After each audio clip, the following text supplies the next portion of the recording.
Koomenti kana laala. Yoo si danda'ame waa'ee lafaa irra deddeebiidhaan dubbadhu jedha. Isa kanas laal. Yoo si danda'ame waa'ee daangaa dubbadhu jedha. Isin odeeffannoo nuun kennitanitti odeeffannoo isaa arganna bara.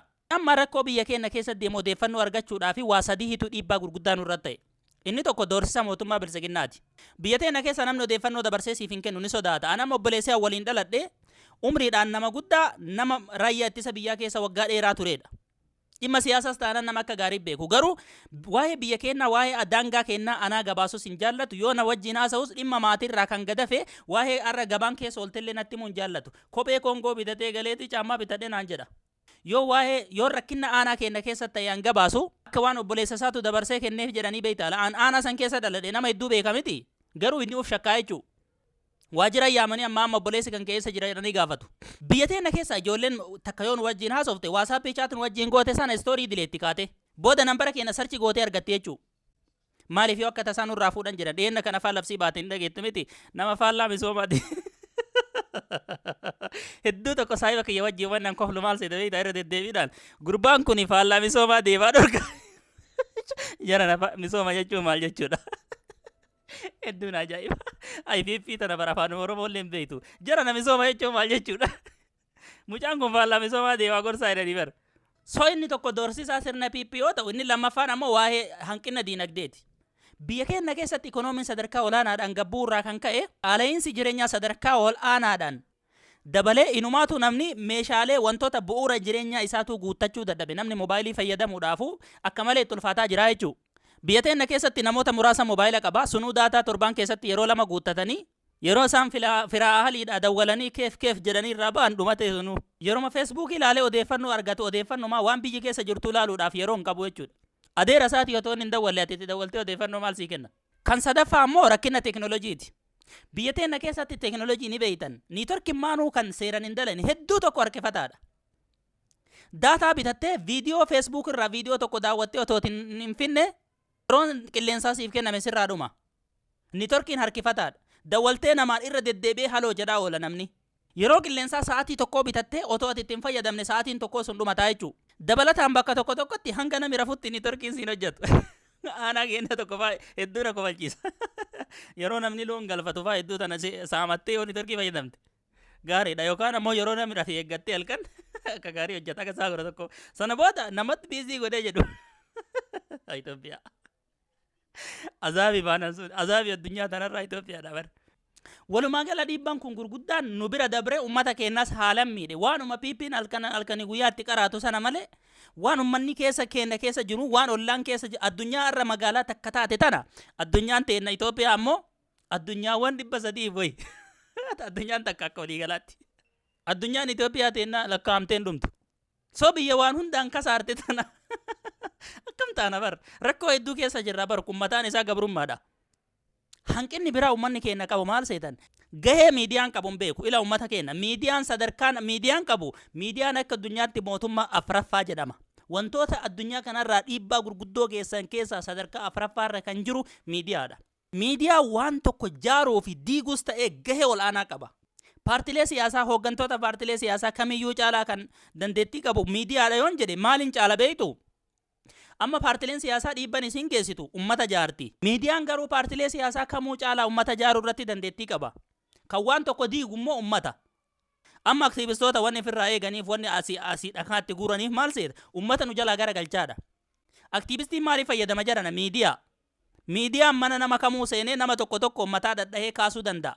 Dhugaa jirtu bachiisuu danda'a jechuudha. Kijibni hagam tokko dhiibbaa qaba. Abiyyee kijiba isaatiin waan inni hojjetu beektu isin. Kijiba isaatiin boqqolloo jedhee miidiyaan boqqolloo tokko amman tana rakkoo hamaa keessa jira jedhanii asumaan kasaaraa gara miliyoona meeqaa mudatee jedhan. Durii diqqoon gooma ture erga caayaan kun gad dhufe isaanis riskii hamaa fudhataa jiran jedhanii. Kijiba isaa saniin abiyyiin kijiba miidiyaan boqqolloo odeessaa tureeni abiyyiin biyya Xaaliyaan dhaqee badhaasa fudhachuu beektu isin. Biyya nyaatan of dandeette jedhanii biyya teenya rakkina diinagdee hamaa mudatte tana. So kijibinuu sadarkaa san qaba.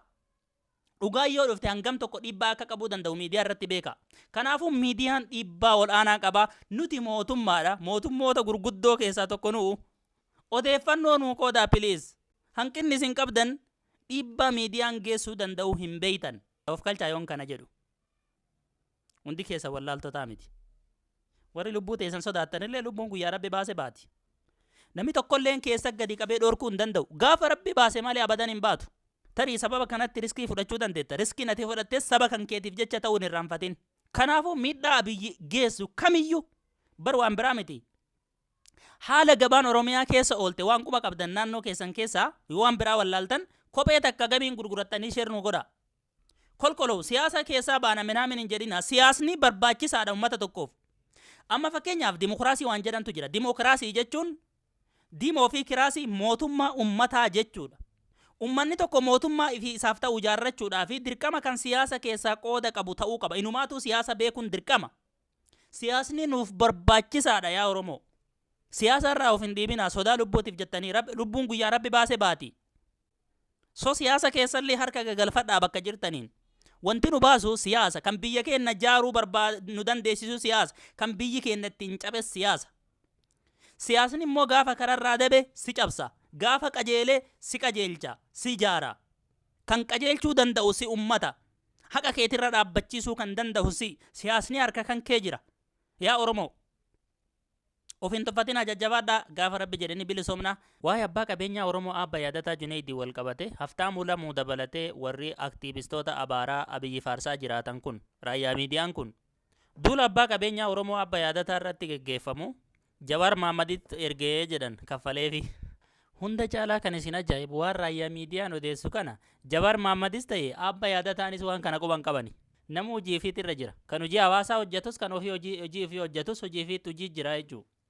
Jara immoo dhimma kaffaltiitu mataa keessa isaan deema bar yoo isaaniiti akkuma isaaniin kaffalamee aktiivistoota abaaraa jedhamuun yoo isaaniiti hawaasa kana guutuu kaffalamee fi abaaraa namaan jedhama se'aa hedduun isaaniin beekani garuu beekaa jallatani. Isaan kaayyoon isaanii silaayyoo aktiivistoota abaaruudhaa fi aktiivistii kana maqaa balleessuudha malee kaayyoon isaanii hedduun isaanii ni beeku garuu warri nu bannes jira. Ilaa warri nu banne waan ani isin hubachiisu maal seetan. Warri girrisaa kun ummata sooshaal miidiyaati malee. Raayyaa miidiyaa miti garuu. Raayyaa miidiyaa jechuun warra ijaarrama tokkoon socho'ee mootummaa Itoophiyaatti irraa waa deebisuuf dhaabbateedha. Hawaasni garuu akka hawaasaatti malee ijaarraman jiru. Nuti amma mormitoota. Nu ergatuu miti har'a Abba Jawaar Mahammad nu dhiisanii gara mootummaa Itoophiyaatti galanii yoo isaan achii fuula nutti as deebi'an yookaan mootummaa Itoophiyaa faarsuu jalqaban nuti akka nu ganeetti ilaallee tan Jawaar achi dhiifnee Abiyyi mormuu keenyatti fufnaa jechuudha. Har'a marroo dirribaa bosonaa galee waraana isaa guurratee yoo inni galee wallahi abdiin murannu. Sababni isaa nuti isaanirra dhaabbannee miti kan nuti qabsoofnu. Nuti uummata Itoophiyaati mootummaan kun Itoophiyaadhaaf hin taanedha kaayyoon keenna. Uummata Itoophiyaatiif hin taane nuuf hin taane gadhiisuu qabaadha. Gaafi nuti boqonnu gaafa Abiyyi aangoo gadhiise yookaan qajeelee mootummaan kun karaa deebi'e. Ejjannoon keenya inni jabaan hawaasni keenya nagaa argachuudha. Mootummaan kun ofittummaa isaa tana dhiisee kan uummataa ta'uudha kaayyoon keenya. Hanga guyyaa saniitti ceccinee hojjanna malee akkasin nu badda akkuma keessanii waan nu kafalamee namarra duulaa nuun jedhu isinitti hin fakkaatin. No, sun hin jiru rabbii jedhaati. Warra miidiyaa keessaa kan waa argatu yoo jiraate warra mootummaa Itoophiyaa faarsu qofa. Raayyaa miidiyaadha. Faarsee bulaallee numatti isinii baase malee maqaan keessan inni raayyaa miidiyaadha kan isin ittiin ijaaramtan. Raayyaan ittisa biyyaa kan lafa jiru kan lafan lolu. Inni sun jallate moodhiisee abbaa biraatiin hoogganama. Ejjannoon isaa inni jabaanii biyya san nagaa akka biyyi sun nagaa argattuudha. Yoo dogoggoree Itoophiyaa nagaa dhoowwillee. Isin garuu ergamaa nama tokkooti. Ergamaa Abiyyi. Mootummaan dhufu isinitti hin fayyadamu. Sababni isaa jallinni keessan ummatuma keessan irra duudhuudha waan ta'eef. Amma raayyaan ittisa biyyaan ga Itoophiyaan jirtuttuma fufaa bar. Isin ammoo yoo har'a biyyi gadhiise warra kufu hedduun keessa warra hidhamu. Warra ummata isaatiif ijaarame otoo hin taane warra paartii tokkittii fi hooggansa tokkichaaf ijaarameedha. Hojiin keessan kijibaanii hooggansa tokko faarsuudha. Bocamee isinii kennama gubbarraa gadi. Nuti immoo akkasii miti namni bocee nuu kennu hin jiru waan nu mul'ate haasofnaa jechuudha. Hoogganaan inni kun nu ganee deemus kan biraa yoo nu dhufe nama siyaasa akka gaarii beeku nama waan tokko bocee lafa nuu kaa'uu danda'utti hirkannee mormii keenya ittuma fufna. Hanga mootummaan kun takkaa qajeelutti takka ammoo aangoo gadhiisutti. Nuti ummataaf dhaabbannas. Of qulqulleessuu miti of course kana namni kamiyyuu beeka. Kan ummanni keenya abdatullee nu malee isanii miti. Isin warra kanaaf socho'u namuun beeka. Hedduun keessan kanaa bar. Beeytamee. Kolkoloo.